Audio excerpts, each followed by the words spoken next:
Yo, here's a super duper duper duper short recap. So, 4 hour today was bearish.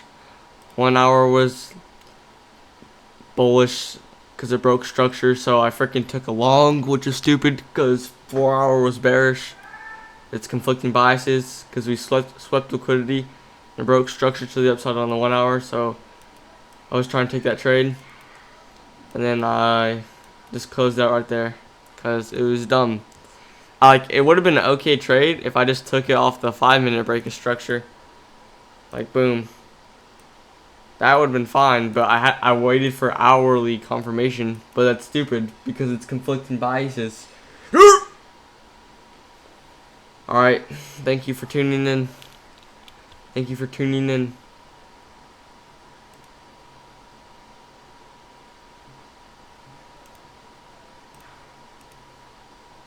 Ah!